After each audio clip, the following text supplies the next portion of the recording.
Well, I think nurture emails are really critical because number one, they're part of the lead funnel framework. And if you remember, we got to build a plan, and then we got to activate our audience, and we got to establish authority, and we do all that so we can generate leads. But because we're talking about the B2B world and high consideration purchase, really the key component here is how do we stay top of mind, right? Because B2B companies really don't buy right away. We can't just walk up to a B2B company and say, hey, here's my contract. Would you, buy now? It's more about, nurturing those relationships and staying top of mind so that when they go from a future buyer, somebody that's, in our target audience that has a need, but maybe doesn't have the budget, to a now buyer, that they've got this compelling event and they're ready to move forward. We want them to think of you and nobody else. And that's really the key thing that makes nurture emails so important. All right, so I have some statistics that I want to share with y'all. And if you could advance that slide, You Paul, bet. and we'll go there. Okay, so first of all, 67% of B2B marketers say that they see at least a 10% increase in sales opportunities through nurturing the lead by through emails. And then 15% see opportunities increase 30% or more. And that The other, makes total sense because you're staying top of mind, right? And so when that buyer became a now buyer, they thought of those companies before their competitors. right. And so this is astonishing to me, but 65% of B2B marketers have not established lead nurturing.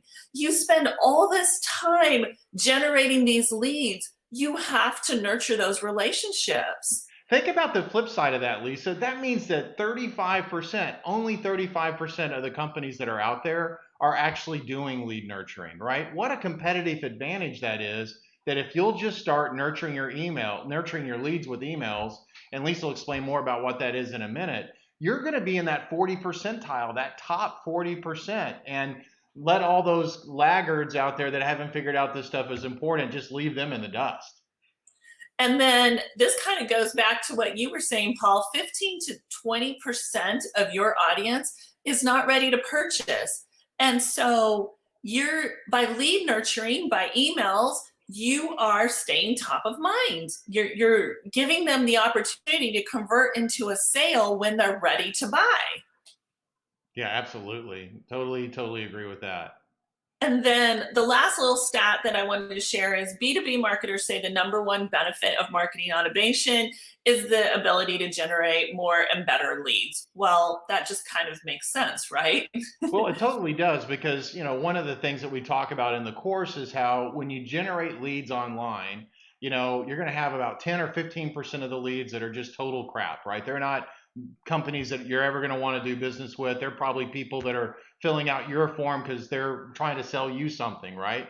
Which leaves Right. about 85% of the leads that are out there. And of those 85%, only about 10% of those are going to be what we call sales ready, which means they're ready to talk to a sales guy right now, right? And so that leaves the whole rest, about 75% of your leads that are absolutely good qualified prospects. They're just not sales ready, right? They're worth nurturing. And so they're those future buyers. And that's why this is a tremendous opportunity for us to stay top of mind. And get this, now Lisa and I don't always agree on this 100%, but I don't even care if they open your email. If you're just showing up in their inbox on a regular basis and they're seeing your name in their inbox, I mean, think about how important and how intimate your email is to you. I mean, that is your place where you communicate with the world, and lead nurturing or email nurturing gives us the opportunity to have some real estate inside that email inbox for sure.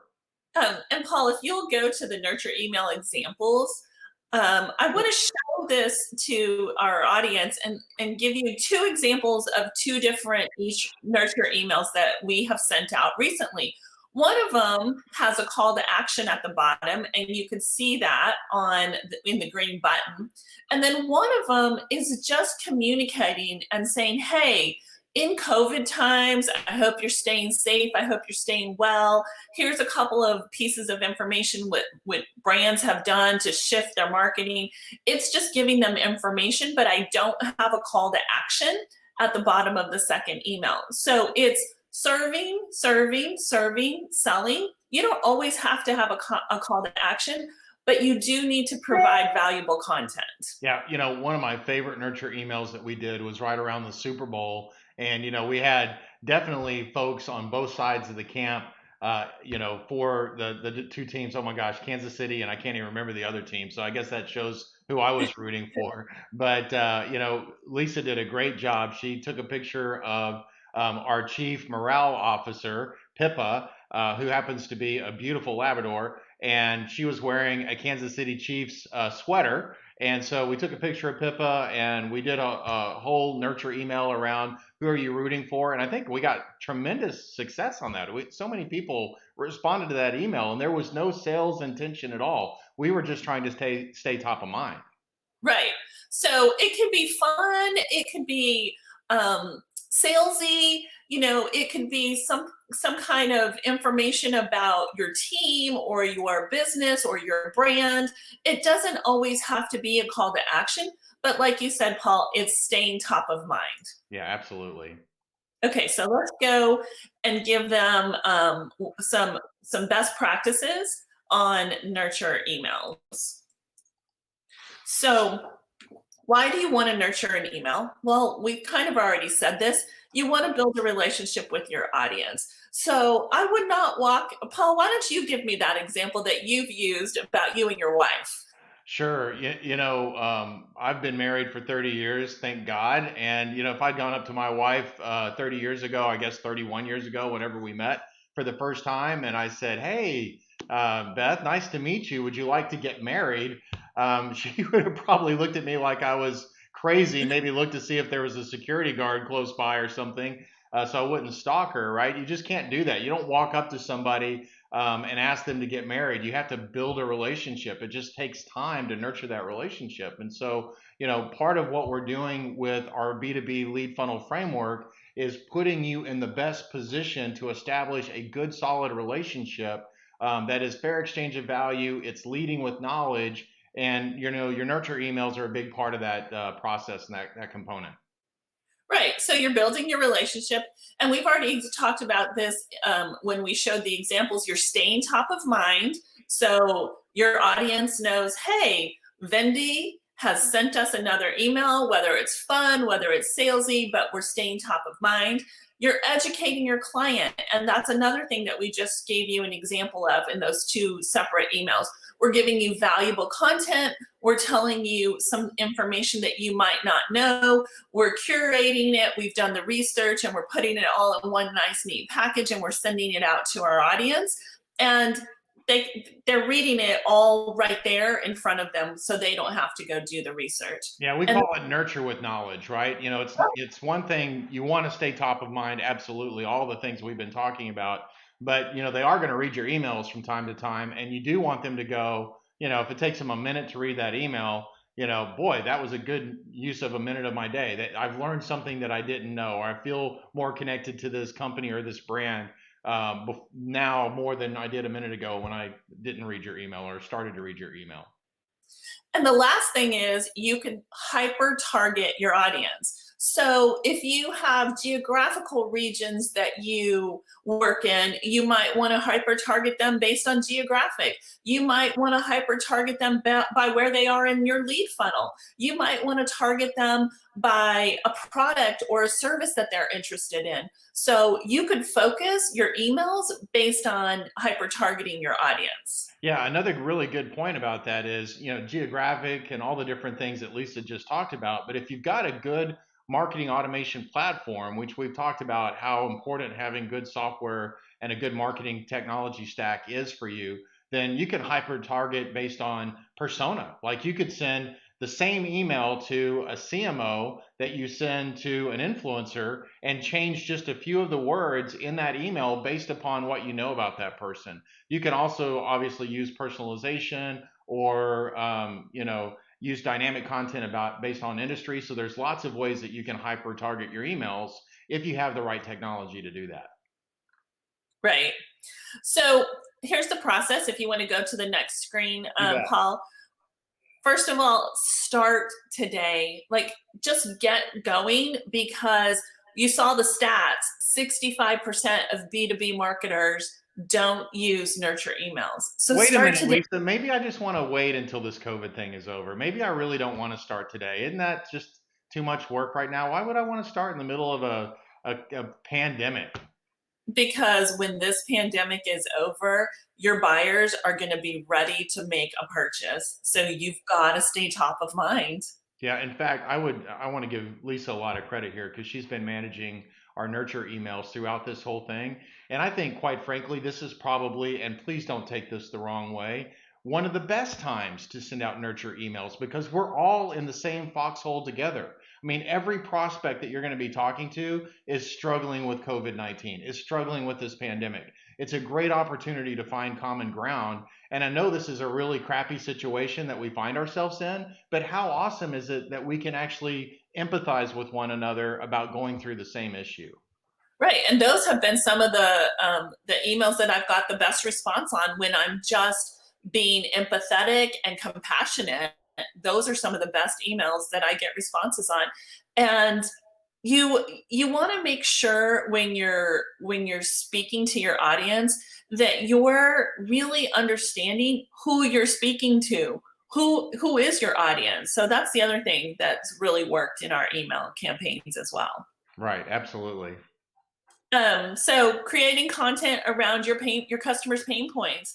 Again, you don't always have to be salesy, but when you do create a nurture email that has sales, call to action in it, make sure you're pointing out, hey, what is your pain point? Do you need more leads? Do you need more sales? We use that all the time.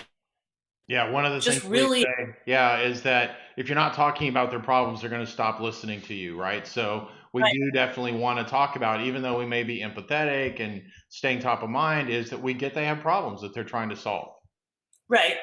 So last two things really quick is don't email daily, but do stay consistent in your emails. So, during this whole COVID process, we tried to email a couple of times a week, one salesy, one more empathetic.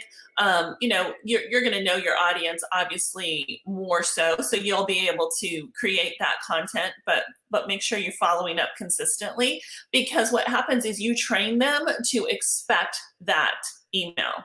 So if you send your emails on Tuesday at 10, every single Tuesday at 10, you're training your audience to expect that email. Just like we're coming live to you on Fridays at 10:30, you're going to expect us to come live Fridays at Right. 10:30. That's And right. this is just one part of the buyer's journey. So, one of my favorite things to say is social media, digital marketing does not live in a silo. So this is just one part of the buyer's journey. Yeah, absolutely. So it's okay to email out once or twice a week. And, some people might even recommend emailing once a day. We feel like that's a little bit too overbearing, especially in the B2B space. But once a week is almost kind of a minimum, in my opinion. Oh And you yeah. might be thinking about, well, what do I talk about? And I think Lisa's done a great job today of just unpacking that.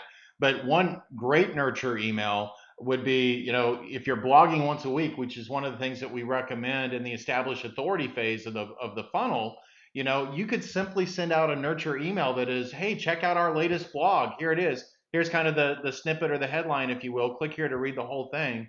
Or one of the things that we also recommend is once a month that you roll up your 4 blogs that you wrote during the course of that month and you tie it up into a nice little newsletter and you blast that out to everybody, because not everybody's going to come to your website every single week to read your blogs. And so those 4 blogs make a really, really nice newsletter. And we found that to be super effective for our customers. And so, believe it or not, if you just give it a little brain power, you go back to some of the things that we talked about in the planning phase of the course, especially around those topics, you'll be able to come up with some good topics for your nurture emails. And we love it when you pre-purpose and repurpose, right, Lisa? Where it's, hey, this concept can live as a blog, but it could also live as a nurture email, right? Right. Like make your content evergreen and don't reinvent the wheel. You Right. already have the content out there. Use it. And Paul, one thing I wanted to point out in this world that we're living in today, where the majority of people are working from home, including your C-suites, including your decision makers, is the email open rate is up 40 Unbelievably so. Yeah. 40%. Yeah. That's a really good point. And, just going back to the whole concept of repurpose and pre-purpose, I mean, we're delivering this content to you each week live, but I liked the topic so much that we delivered last week, which were the 8 essential ingredients of creating a blog. Guess what we're going to do? We're going to make a blog post out of that and we're going to put it on our website. And the video from last week's live, we've already got up on YouTube. And guess what? It's on the first page of YouTube search results for B2B blogging. Go check it out. So that's definitely a way of maximizing your content. You don't have to create it once and done. You can create it once and then use it in so many different ways. And nurture emails are certainly one of those ways that you can do that.